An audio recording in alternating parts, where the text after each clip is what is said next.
নাকি? হ্যাঁ। এটা কি দিতেছেন ভাই? লাল লাল নাগা। এত মরিচ দিয়ে মানুষ খাইলে মানুষের শরীর ঠিক থাকবে ভাই? যে যেমন খাবে তেমনই নিবে, সমস্যা কি? আচ্ছা, খাইতে হবে এমন তো বাধ্যকতা নাই, আছে।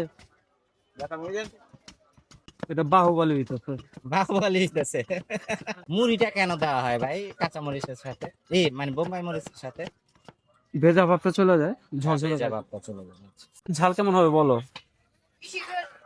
আবার কি তোমরা দুইজন একসাথে?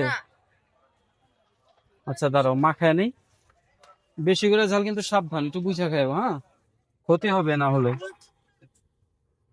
ক্ষতি আর কি হবে ভাই, সকালবেলায় বাথরুমে যাওয়ার সময় টের পাবে।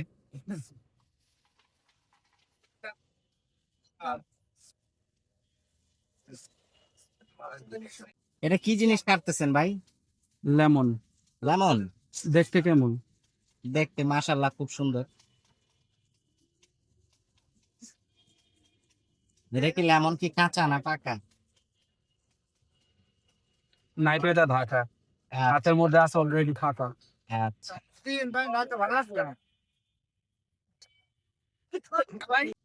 একটা 100 টাকার বল দিও তো, বল দিয়েন। বুঝছো? একটা 100 টাকার বল দিও। জিনিসটা কি এটা? ঘুগনি। ঘুগনি।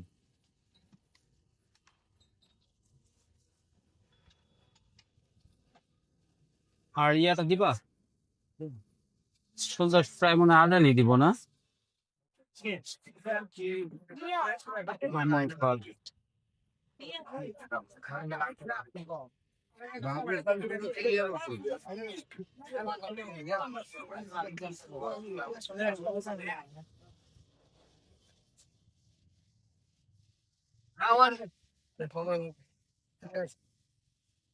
আচ্ছা, রাজু ভাই ফেমাস না ঝালমুড়ি ফেমাস? ভাই আমি এটা কিছুই জানি না। কিছুই জানেন না? আমাকে আমাকে চেনার ক্ষেত্রে হচ্ছে এই ব্যবসাটা কারণে তো চেনা, তাই না? আচ্ছা, তাহলে ব্যবসাকে ছোট করা যাবে না। আচ্ছা। মানে ঘুরে গেলে আমি নিজে ফেমাস কিন্তু বলা যাবে না।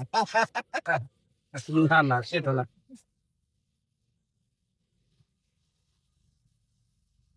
আজ এভাবে তৈরি করছি বিধায় তো সবাই আসতেছে, তাই না? চেনা জানা হচ্ছে সবার সাথে। আর আজ আমি যদি বাসায় থাকতাম তাহলে কি আর কেউ চিনতো? না, আচ্ছা। তো অর্থাৎ ব্যবসাটাই মূল।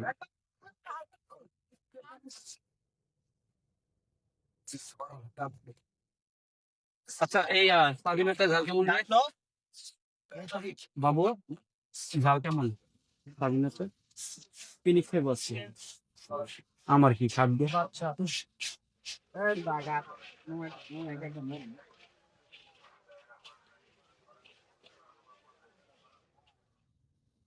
কাস্টমার বলতে পিনিক খাবে, পিনিক খেলে কি পিনিক খাবে?